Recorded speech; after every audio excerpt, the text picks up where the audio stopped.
agricultural biotech mafia group. They're waging a biological war on humanity right now.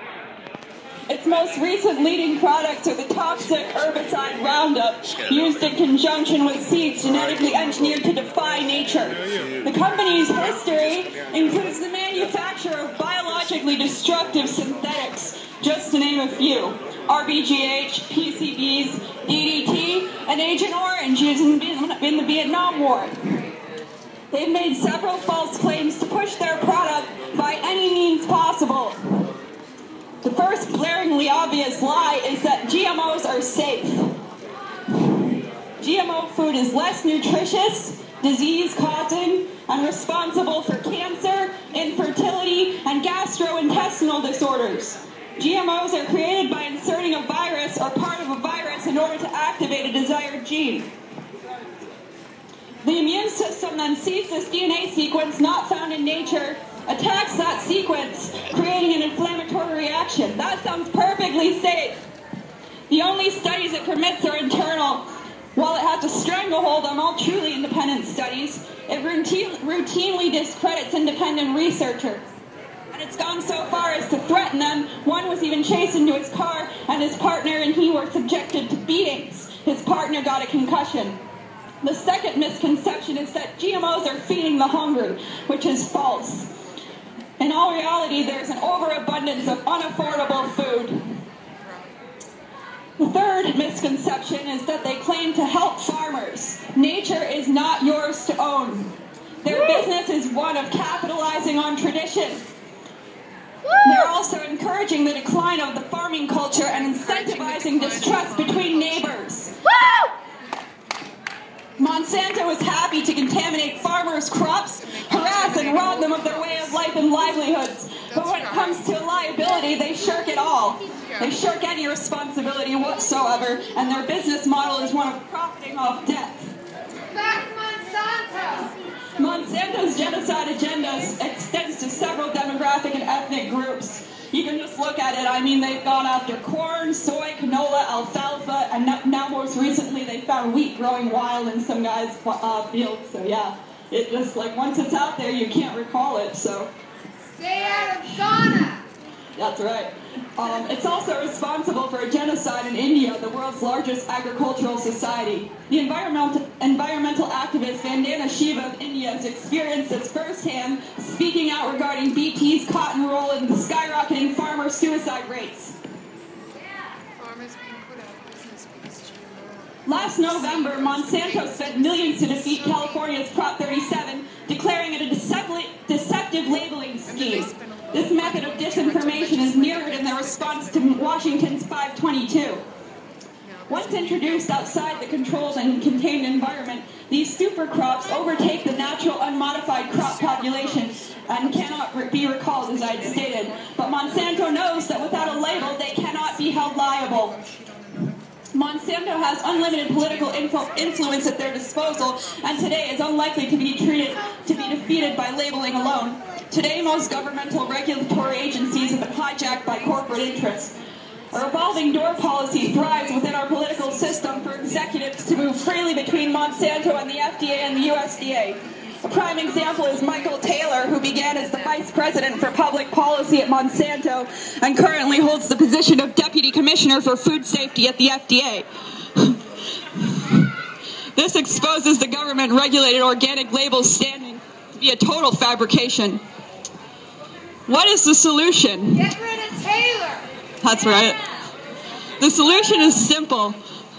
While Monsanto has proven its actions to be environmentally irresponsible and only existing to serve its bottom line of profit and control, food security is attainable on any budget or living situation. Get to know your farmers.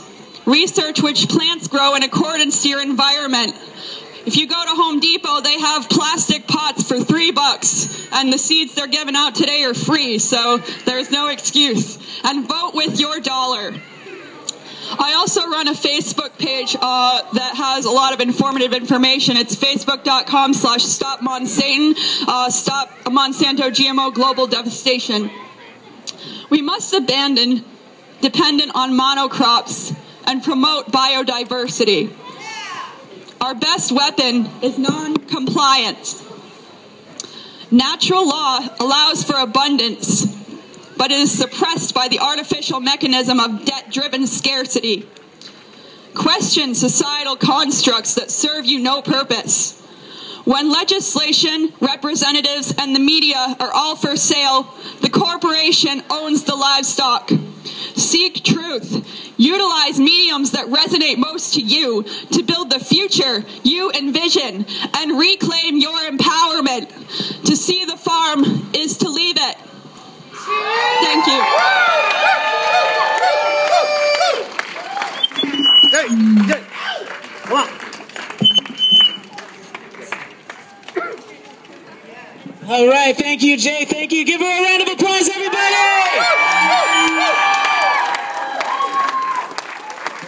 All right, our next speaker is our Andrew Douglas, who provided all of this material here for you guys. Give it up for Andrew.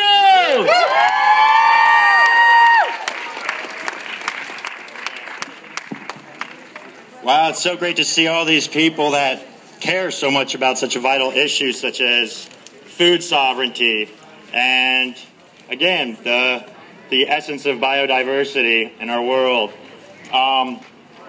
There are so many reasons to get frustrated about these events. Who would have thought we'd make it to this point in this world where we're fighting to keep pesticides literally out of food, like out from within it. And I think of course, it's a larger issue. It's a corporate issue as well. But the fact that a company like Monsanto is hiring a company like Blackwater to spy on protesters is actually a sign that we're moving in the right direction, I think.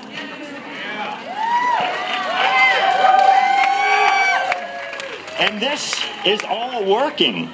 Their soybean sales were down 38% last year. This is working. This is how it works. This is how we do it. So it's important to take it to the streets on days like today, but we have other opportunities to literally take it to the streets. There's new legislation that's coming down the pipeline that's just phenomenal. I'll talk about a couple of them. One of which is the city council they're not going to be enforcing any of the parkway ordinances until they figure out best practices. So for any of you who don't know, the parkway is the strip of land in between the sidewalk and the road. It's quote-unquote public land, but it's up to the homeowner to take care of it. And for a lot of folks in LA, they can't grow food in their backyard. It's not south-facing sun, and basically you need about 8 hours of south-facing sun to grow any food. And so over here, there's a little area that, later on we'll look into it and everything, but it essentially delineates what a parkway is. And the amazing thing about taking advantage of this one moment is that the city is actually encouraging us to be civil disobedient, which is great. And we have a city council that unanimously endorsed Prop 37, and we have a mayor now who grows food in his backyard. So he knows the importance of bees. He gets what pollinators do for us, and he understands the essence of healthy ecosystems. But we've all got to engage on a civic level. Like, everybody, whenever you can, if you're leaving a comment on a comment board, take that extra minute to call your local representative's office and say, hey, legalize beekeeping. They want to do it. They need us to make them do it. So please, that's huge. Another one is that they're going to be one of them's council member Koretz and another one's council member Bonin. But essentially both of them are going to put forth motions to legalize beekeeping and then to also ban the growing of GMO food in Los Angeles.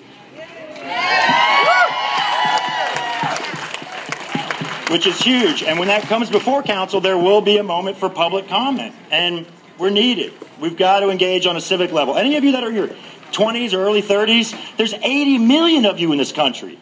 80 million. All we have to do is engage them. We'll get what we want. I promise you we will get what we want.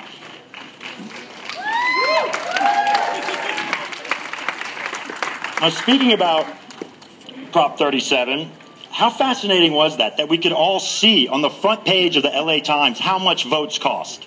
We could see it week by week, month by month. Last 6 weeks, 40 million. Done. And it went down. So it's going to come back again. It's going to come back again. And we're going to rally, and it's going to happen. We're going to make it happen. You know why? Because 1 in 4 Californians lives here in LA. We are 25% of the most influential state in the world. So what happens here can happen in the rest of the country. So don't forget that. Don't forget that this solidarity, it needs to be broad swathing, but it needs to be consistent. And the most important thing you can do is grow food. Grow your own food. Talk to your neighbors. Plant it in the parkways. Get it out there. Make signs that say no GMO. David King's brilliant idea of, hey, why don't we have signs that just in kids' gardens and stuff that say GMO-free garden? Because what we're talking about ultimately is an information campaign. It's complex stuff we're going against right now. Very complex challenges. Things like fracking. I mean, God, set that aside for a moment. But these are very complex things. It's not as easy as it used to be, where you could say, okay, hole in the ozone, stop using aerosols. It's complex stuff to try to explain to somebody why GMOs are bad. And then there's always that retort, which is, hey, they're feeding the world. And we know that the reason that there's poverty, or the reason that there's people without enough food, is actually largely due to poverty and mismanagement of food. It has nothing to do with Monsanto turning everything into a monoculture hellscape. Yeah, so there's some amazing ways to participate. If you have smartphones, you should download an app that's called My LA 311, something to that effect. And it's rad. You just hit it and you find out who your council member is, and it's their phone number, and you can call them and just say, hey, don't like GMOs. They'll say thank you very much, and they mean it, because you're engaging them, and they never see enough of that. So that's all vitally, vitally important. And what's also vitally important is that we talk about things like the nonprofit sector. So there are some remarkable organizations that are involved with all this stuff. And if you go to their web pages, they'll have wonderful resources. Food and Water Watch is one of them. Pesticide Action Network does amazing stuff with pesticides. They have a great app called What's in My Food.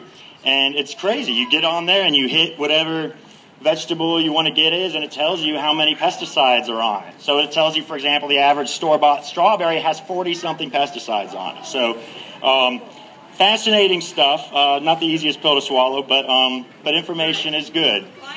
Yeah, absolutely. There you go. And then also there's the Xerces Society, which is spelled with an X, which is actually named after the first type of monarch butterfly that went extinct. The first species of monarch butterfly that went extinct. And so they are based out of Portland, and all they do is pollinator stuff. And so when we're talking about GMOs and we're talking about herbicides and pesticides, we're also talking about your local nurseries and garden centers. And we've got to fight to make sure that they're labeling these things that have neonicotinoids in them, because that's what Monsanto's in the business of. They're selling poison. And in an urban environment, believe it or not, leaf blowers play an impact. Leaf blowers take one little squirt of, Roundup where somebody did it, and it blasts it all over. And you do that house by house by house by house, and it creates this whole little stratosphere. So we shouldn't be surprised when we do see bees just fishing out on the ground, not doing very well. But these are things that we can do. These are things that everybody can do every day, not just today. I think we have some stuff over here, just a couple of little examples. There's some literature there now on AB 551, which is Assembly Bill 551, which just got signed into law by Governor Brown. It creates agricultural incentive zones. So if you're a private landowner and you let somebody use land for urban agriculture, your property taxes shoot way down, and you get taxed, instead of for the assessed tax rate, you get taxed on the assessed value that the USDA gives to irrigated California cropland, which is $12,500. So work it, use that law to get food out there, because we've got to see it. We don't need big posters of sweaty tomatoes to get people to eat good food. We need good food to get people to eat good food. That's all we need. So I want to thank you all so much for coming out, and I want to high five and give everybody what's up. But if your heart is full in this moment, right here, right now? That's because this is what it feels to be part of a movement. So thank you.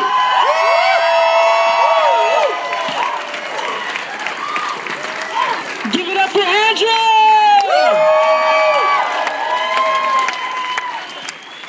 All right, guys. If you guys want to take a look at some of the materials, the plants we have here, we can go ahead and start passing those out. Mr. Andrew, if you want to go ahead and start that out for everybody. We have an example of parkway gardening right there for you guys, so you guys can start that in front of your house. You know, you guys can take action today when you get home.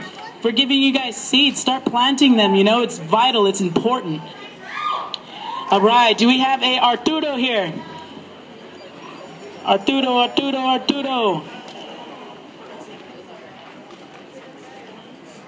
No Arturo, all right. How about a Lauren? Where do we get the seeds that you said you're going to Let's see the seeds. Where is Andrew? Jeff. seeds are they're with them. Yeah, can you tell Andrew? Well, we're going to do this. And also announce today at 210 Main Street, there's formerly by the LA non-judge.